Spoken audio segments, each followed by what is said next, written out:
Make every night a wonderful journey, no matter where you are. Good night, sweet dreams. The first story. My best friend. Contorted and twisted. My friend and I went urban exploring a few months ago. At this old abandoned hospital, the old equipment was still there, just dirty and beginning to rust. The whole building reeked of puke and strange chemicals. The walls and floors were covered in dust and dirt. We walked down to the morgue, and suddenly there was this crashing sound. We opened the door to get out of the hospital as quickly as possible. But then we saw it, the thing. Its eyes were closed, but it still seemed to stare straight at us. Its legs were broken, so it dragged itself along the floor. It wheezed as it breathed, and its bones clicked as it moved. It wasn't a patient, though it was wearing a surgeon's clothes. We both made a run for it. Even if only one of us got past it, at least we could tell somebody. We could make people aware of what we saw. As I came up to the thing on the floor, I jumped over it. I was free. I kept running, but that's when it hit me. I couldn't hear my friend anymore. I turned back slowly, but they'd vanished, both of them. I tried to warn people about the hospital, but nobody would believe me. They said I was mad, and that my friend had moved away, and that I wasn't coping with it. But now I know I'm not crazy. It followed me to my house. I heard the abomination every night as I closed my eyes. It would thump across the floor. It would wheeze as it struggled to drag itself along. Its bones would click as it moved its body. I'm not living in that house anymore. My shrink said I should take a break. What he meant to say was, "You're fucking crazy. We're pushing you in a loony bin for a while." But it followed me there too. I could hear it every night. Thump, wheeze, click, click, thump, wheeze, click, click, click, click, click. It got to the other patients, and one by one they began disappearing. They tried to cover it up, said we were ready to be released, but I knew different. They closed that place recently. I can imagine it'll become just like the hospital. I can still hear him, thumping and wheezing and clicking around my new home, but I keep the door to my room closed, the windows shut, and the cupboard doors chained together. I'm not going to join it, even if it was my best friend. The second story, transitions. I must say I'm excited. I just got out of college, a fresh new face to the world of hotel and restaurant management, though not really a prestigious degree or anything of that mark. It's from Princeton. I'm excited to start making some cash and getting my name out there. What really excites me, though, is I finally get to spread my wings. All my life I've been watched over by my parents so that I didn't screw up. Even in college they demanded I go constantly. Well, those days are over now. I found a small little house and business, hundreds of miles away, in a small little city. Though it's not what some would consider ideal, considering I have an Ivy League degree. It's got the level of under the radar, off the chart kind of stuff that makes me eager. I just want to get away from so many people, the pressure of it all. Everyone watching you and waiting for you to mess up gets to a person. It's not that I hate people. I just hate the pressure and big city life I've had ever since I was a kid, and the helicopter parents, always telling me what to do and when. Some peace and quiet will do me a world of wonder. I get to see it tomorrow, and I'm bringing all I care to with me. I hope I haven't forgotten anything. I never want to see this city or anyone in it ever again. I got to see this house today, and it's not quite what I anticipated. It's large, larger than you'd think. buried deep in Arizona's backwoods, a couple miles out of Jerome, Arizona. The opportunity itself was in the town, but I was okay with a small drive or bike ride every day. The scenery, well, it was straight desert, as far as the eye could see, but the bareness of it all was welcoming. If you kept to yourself, you were fine. No pressure to do anything or impress anyone perfect. No more extrinsic motivation or drive to satisfy anyone else. I'm as fine can be. The house itself was old, like what you'd see in an Old West film. I would enjoy living here. The simplicity was astounding. Just what I had been looking for. I've begun settling in. I paid off the incredibly small amount of money the house cost, and checked out. The business location was meager, but would work for a small eatery for the local folk. The people were nice. Everyone knew each other by name, so reputation would spread quickly. The house is incredible. There's an old dial phone, and no internet to be seen. What's even more odd is that it seems to be in remarkable condition. No rust or anything like that. Like something from a time machine. It's barren and quiet. I think I may neglect my cell phone bill. Falling off the face of the earth is the only way to really get into this kind of life.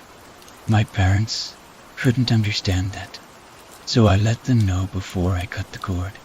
It even has its own old antique furniture. I didn't have to buy a thing before moving in here. I've settled in and set up a business. It's going well. Lots of customer, despite the small town. And the atmosphere is awesome. Some may call it stale, but it feels like the Old West. The metropolis to the south isn't the best to have there, but no one really bothers us it. It's like no one even knows we exist. I haven't talked to Mom or Dad or anyone I used to know since a couple days after my last entry. I don't know if they're worried or not. But they're going to have a hard time finding me, which I'm okay with.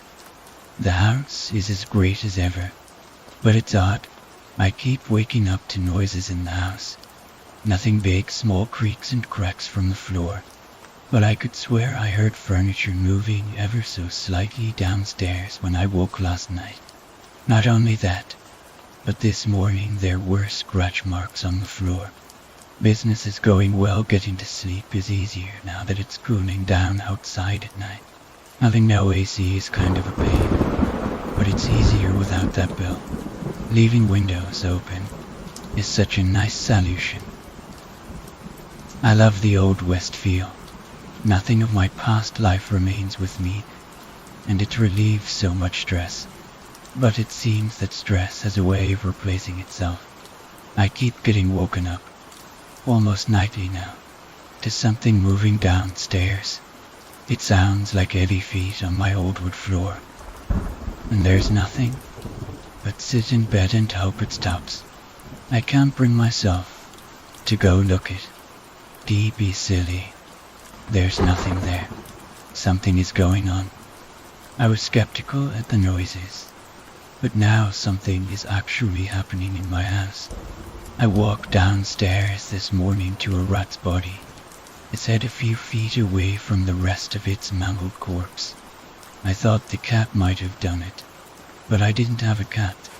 I was just so used to one it was normal. Not a second after seeing that, I heard something behind me loudly plodding along the floor, but when I turned I saw nothing. I don't know what to do. I'll keep writing what I see. Asking the townspeople is out of the question. They weren't as welcoming as I thought they would be. Business is still going well, but if I piss off one person, I may as well pack up my stuff. Now I know something is off. I have still been hearing the sounds, but when I woke up this evening they were closer to my room. I cautiously got up to see what was going on. They'd never been upstairs before, and at the end of the hallway, I saw two large eyes staring back at me from the restroom. I froze. and after a minute those glowing eyes looked away. But I was compelled to investigate. I grabbed my bat from high school baseball and followed it, flashlight in hand. When I got there, only a small trace of blood in the sink remained. The wind blew violently and chilled me from head to toe. Before I took a deep breath and went to bed, I didn't sleep, and I longed for the comfort of television until the sun came up. Another omen. If that's what you could call it, many would call me crazy, but this journal is my own. I bought a gun from a store in town yesterday, but almost as a threat. Whatever keeps inviting itself in my house left me a present. A small cat's mutilated body was what greeted me early this morning. As I awoke to scratching sounds, it was almost devoured, as if its hungry captor had decided to take a few bites out of it before delivering it to me. I don't know what to do. It was angered that I bought the gun, but I don't feel safe without it. These omens have to mean something. The noises were after I set up my business, and the mouse was after I had settled in and was doing well. And now this. I woke up to the sound of breathing early this morning, and when I opened my eyes I saw the clock. 2:11 a.m. 11/3/2011. It was dark, but when I looked towards the foot of my bed, I saw a large creature with huge white eyes in the dim light, standing over me. I can barely describe it. It bled fear. Huge eyes stared me down as it stood above me, as a massive man with fur covered his body, and blood covered his fur stood over me. He lifted something, showing it to me, before setting it just below the foot of my bed. I lost consciousness, but I assume he left. I woke up with my heart beating this morning. I could have sworn I heard breathing. I looked at the clock. 6:00 a.m. 11/2011. I must have not been awake when the other thing happened. It must have been a really vivid dream. I said a small prayer. I'm certainly not religious, but at that point, I was grateful to everyone alive and dead that I woke up. It didn't seem like a dream, and the fact that it gave me a time and date was even more terrifying. I'm not going to open the store tomorrow. I know for a fact I won't be sleeping at home tonight. Not sleeping at home was a good idea. There were still sounds though, and when I woke up to pee at night, I could have sworn I saw big white eyes staring at me from the foot of my bed, but they vanished. Modern comfort saving me as I turned on the television and lights before taking my leak and going back to sleep. When I returned home today, however, I smelled something awful. I walked upstairs and the smell only got worse, until I came to my room, and at the foot of the bed there was a dead cat there again. My dream had given me insight. That creature was showing me something. An omen. I'm sure now. This isn't normal. This place is beyond what I can say. The townspeople don't believe me. I tell them of the omens, and they just wave me off as if I were nothing. I can't turn to anyone for help. Less people come to my business just as I expected. I know I can't turn to my parents. I came here to leave it, but I really want a hug. I dreamed again last night. It was the same creature, and the date was the 14th time 3 a.m. They just stood there, watching me, before getting up and leaving.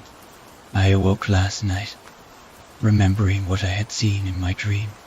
There were noises everywhere, so I grabbed my gun. I saw eyes staring at me from the hall. I must have stopped it just before they came into my room. I looked at the clock and it was only 2:45 a.m., so I beat it. But I did see its dreadful eyes, low to the floor as if stalking, before it ran off. When I looked back, it was gone. The solution was easy. If I didn't sleep, it couldn't get me. It was scared. I heard it howl at its failure, long and high, into the night sky. It's watching me, taunting me.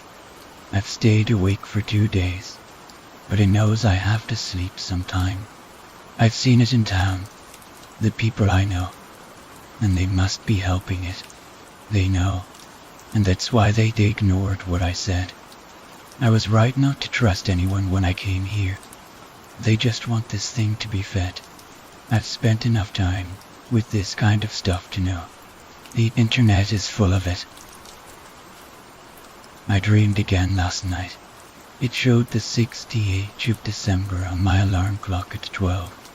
6 a.m. It watched me as I slept, and as I awoke and stared into its blank white eyes, it muttered something to me. I couldn't understand it. There was death in the house. The smell was familiar enough to me by that point that I understood what it was, and there were claw marks on the door, huge, scary, imposing claw marks. It reached for me, and I saw my own blood on the covers when I looked down at where it touched. It then reached down to bite into me, and I felt a screaming pain in my chest as I woke up. My sheets were wet, but it wasn't blood. I was embarrassed, but I knew what was to come. More claw marks in the house, and more sightings of this thing outside. It was in the bushes, the trees, even the sky. It says haunting me. I haven't slept for days knowing that it doesn't have to wait until the 16th to come get me. It wants me, and its patience is drawing thin more claw marks, blood on the floor, and mice in the bathtub, both dead and dying with their blood covering the porcelain surface. Even a cat with its fur mangled, crying out as it crawled through my house. I killed it. If I can stop the omens from coming true, I can change what they want from me. I've run out of money, even for gas. And I know if I go outside to hitchhike, it'll pick me up and take me anyways. There's nowhere to go. I'm excited. I have ammo for my gun, though only one shot after I saw it move in the brush outside my house. I hit it. I hit a few times, but it still got away. I didn't get to see it, but that's okay. It's injured it. It's only got a week to get better before its omen to get me will have to come true. That's one I haven't tried to change this last bullet will be its end. I haven't slept in days, and it finally hit me that there may be more than one of this thing. I've boarded my house up and used up the last of my food. I know better than anyone that I can't leave. I see it walking everywhere now. When I look at the town, I see it in the bushes, in the trees, in the sky, and in the desert, even in my house. But it's not ready yet. It set its date. It came as I thought. I heard its claws and movement in the floor. My house is covered in claw marks, so it can't do much worse. I hear barking. It must be the sound it makes when it's ready to kill, but it won't get the chance. The house smells. I wait until I see the brim of its eyes at my doorstep, huge and white, though low like it was on all fours, trying to stalk me, but I saw it. It won't get the chance. I hear it walk into the trap I set, letting out a W help that was so familiar, but I knew that wouldn't stop it. The dark room lit up as I dropped the latch, and everything lit up. I set it up right. Just enough fluid to get everything going, including this beast and myself. I feel my skin burn as my bed catches, but watch as the whole house catches and this man-beast let out a W help. I'm putting this journal in my safe, but don't worry, world. You're rid of this creature once and for all. This journal was recovered from a small safe inside a house. that burned brightly last Tuesday early morning. It seems as though the owner committed suicide, as only the corpse of himself and a coyote caught in a makeshift bear trap were found. Though the doors seemed boarded even after the fire, there was a small hole to the outside in the living room and all the windows were open. There were several dead animals inside as well, all with bite marks from coyotes in the area. The third story, holder of life, in any city, in any country. Go to any mental institution or halfway house you can get yourself to. When you reach the front desk, ask to visit someone who calls himself the holder of life. The worker will try to suppress a groan, and you will have to ask again. He will then lead you to an operating room that looks just like any other you might or might not have seen in your life. The worker will give you a scalpel and then leave you alone in the room, locking the door behind him. You will have to wait for almost an hour, then the door will open and several people will enter the room, including a pregnant woman. The woman will lie down on the operating table. The other people, who will look like doctors, will prepare everything for the child's birth. While they do that, you will be able to ask the woman one question. Ask, how can they be reassembled? Nothing else, or the doctors will begin to skin and disassemble you. You will be fully conscious while they do this. If you have asked the right question, the woman will begin to scream. The child is about to be born. You will have to wait until it's over, and one of the doctors will give you the child, moving his mouth, but without sound coming from his lips. As soon as he finishes talking and smiles, you will have to throw the child to the ground and ram the scalpel into its head, or else it will smash your ribcage and rip your heart out with inhuman strength.